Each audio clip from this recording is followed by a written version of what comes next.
He's failed.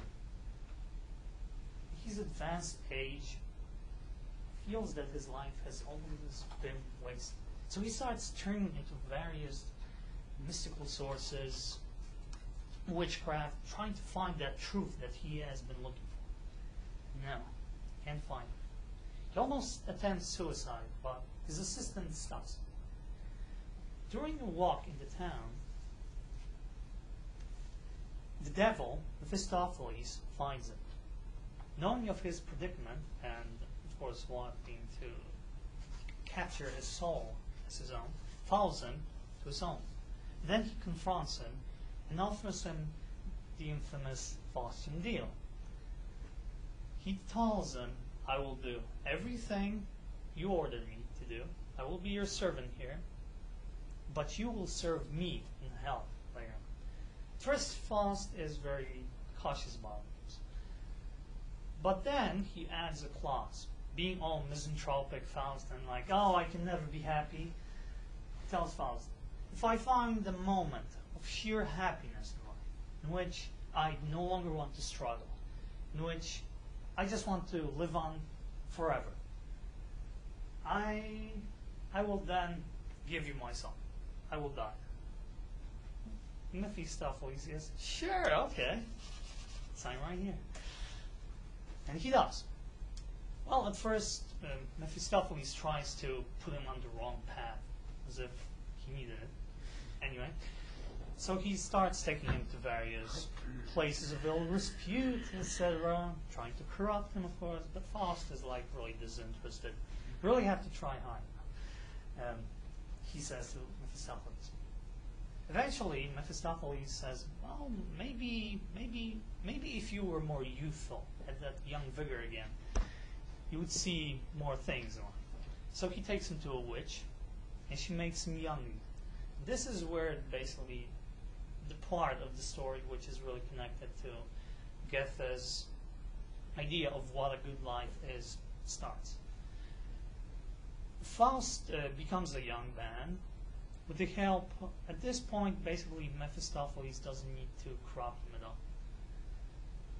He himself picks his poison. Basically ends up seducing a girl, which he finds really attractive, using Mephistopheles' aid, of course. She kills her mother, he kills her brother, and she kills her baby. All of this connected to his basically selfish acts. I won't get into detail of how this happened, but basically the theme is that all of these horrible things happened because he wanted to have her at all cost. And these were the costs, basically. Of course, Faust feels guilty and horrible, and oh, we have to save her from being put in jail. But eventually, they leave. Then the story skips a bit, and this time Faust, thanks to Mephistopheles' support, becomes a powerful individual. So, more mature but powerful. It's kind of like, you see, when you're young, you're still very vigorous, not very sure about far-reaching responsibilities or consequences. Kind of like he led to the death of his, let's say, main squeeze and her family. But now, in Book 2, Faust is more mature, and the source of his evil now comes from things that are usually connected to a more mature version of selfishness, pursuit of power, influence, and respect. Not only does he become the main advisor to the emperor, he also basically subdues every peasant that tries to resist his reforms or changes, even ending up killing some of them. However, at this point, he does find a certain moment in which he ends up helping a few helpless people. And at that short moment, he comes to this strange realization that this is happiness. This is where I feel needed. This is good. I want this moment to stay forever. And he dies at that point. But basically, this is Goethe's message contained within Faust regarding a lifestyle and age-related issues concerning this. I'm sure you all heard about or maybe experienced the middle age crisis. At this point, usually a grown man starts concerning, was my life meaningful? Did I spend my life doing the things that I really wanted? And then starts rethinking. If I did this, maybe I should have done this differently. Maybe I should have done that differently. And this is fun. And this is basically Goethe's exploration of would have I done things differently. But to make it sure, basically, living for yourself, according to Goethe, or for yourself, not only brings disaster for yourself, but onto others. And it is very age-specific and position-specific. It's kind of similar to the Plato's argument with the ring that gives invisibility. In the Republic, of course. That if an individual were to be given a ring that would make him invisible and he wouldn't have had to face consequences, would he turn to you? So Goethe's, of course, example is a bit different, that basically an individual is given an unlimited amount of power. But still, it is very similar to the main point, is that selfish acts pretty much can lead to disaster. And living for other people, similar to the Judeo-Christian tradition try to promote, is the better way. But that's enough of Goethe. I believe this is the time for me to come back to Utopians and a particular view that I wanted to put forward from one of the utopian texts that I really like. Well, as I mentioned, utopias have a very common theme that every individual is pretty much involved in the society and leads pretty much a life in which he can see his work done. But if I went into all particular cases, how this works out for every individual, we would run out of time. So I'll pick the example of Walden 2, written by Skinner. Being a psychologist gave him a unique perspective on what would make individuals happy within a good society. Because it is pretty much in accordance to his view that makes a perfect society, the happiness of the individuals. Regardless of the particular behaviorist structure of the utopia, he does bring out a certain point of what he finds to be the most important thing in order to achieve happiness in life. And that is creativity, productivity. Not that productivity or like you're giving assignments and, write this essay or I don't know. But more of a creativity that is born out of your own intelligence, of your own exploration of your thoughts, of your own actions during your free time. And basically he says that in order to achieve this ability to be creative, you need to have three things. First of all, you need to have time. You need to have leisure time. As you can see, our society at this point is starting to push the limits of having free time for various adults. A lot of people work, 8 hours, but even more work 10 hours a day. And then they come back exhausted, and they don't have that time for that free exploration of their thoughts, of the expression of their creativity. That makes them happy in many cases. Another thing, similar to what I said earlier, that they must feel that their work is meaningful, is that basically pretty much the theory of positive reinforcement is that a behavior will be repeated, will come about more often if there is a reward following it, basically.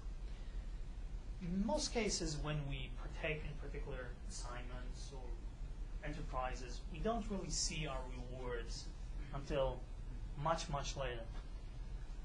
But if we saw our rewards basically directly, like the best example is this common in Utopians, is working for yourself, being very self-reliant. if you make a particular, if you grow plants for yourself, you can see the direct rewards for yourself. Kind of different than, you know, working at a factory, getting paid, then using the money to actually acquire something. Oh yes, money in itself is not a reward. It's a means to a reward. Of course, we can debate that later after I'm done talking, but yeah, pretty much money in itself is not so much a reward. Getting done with the view that a good life is a happy life, I'll move on to the opposite perspective, that a good life is not necessarily a happy life. It's a stressful life full of struggle. And a good example of this is Albert Camus. French existentialist, even though he hated that word, I have to say, was pretty much a strong promoter of the movement in philosophy called absurdism, that life is absurd, and it's full of absurdities. And most of all, it's lacking an inherent intrinsic meaning or purpose. Pretty much Camus' solution to this problem is trying to produce meaning for yourself. By that, you have to struggle. You have to fight that meaningless existence. You have to give your life meaning constantly. You have to find aims for yourself and try to attain them constantly. The most often quoted book of Camus relating to this is The Stranger, which is a direct reference in which basically this idea is put forward, that you have to build your own meaning and the meaning of the world around. But a different book that he wrote, The Plague, which isn't exactly a philosophical treatise, more like a novel with philosophical subtext, does give an example of what could we see as people living good lives.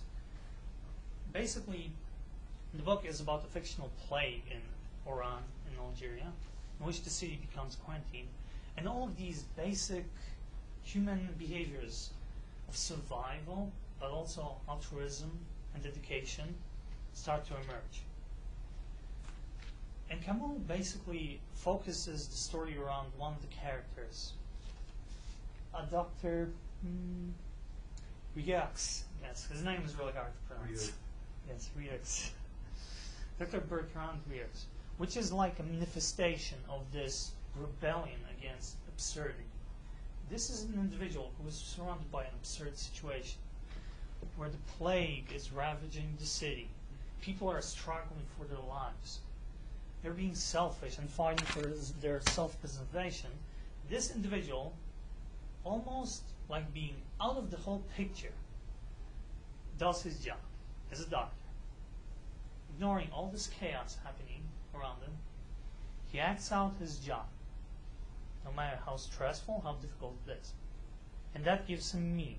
Of course, it also gives him stress and suffering, but it makes his life meaningful, and it makes his character the most likable character in the book. But pretty much that's Camus' view, that life is stress, is about trying to fight against that surrounding us chaos, absurdity. Of course, you can try to imagine this in even your lives sometimes. Have you ever argued with someone who was pretty much arguing just because they were frustrated and wanted to put that frustration onto you? This happens all the time. I don't know the exact name of this particular phenomena. It's just that a particular negative emotion can travel from person to person and spread. It's kind of like your boss yells at you at work, then you go home, yell at your wife and kids, then your wife is pissed off, yells at her neighbor, the neighbor's pissed off and yells at someone else. Yeah, life is pretty much absurd. However, a person leading a good life, in accordance to Camus, will just pass through that, almost ethereally, passing through all that absurdity, passing through that chain of these absurd phenomena, like this one, of the traveling negative emotion. Yeah. So these are all the examples that I prepared, but this is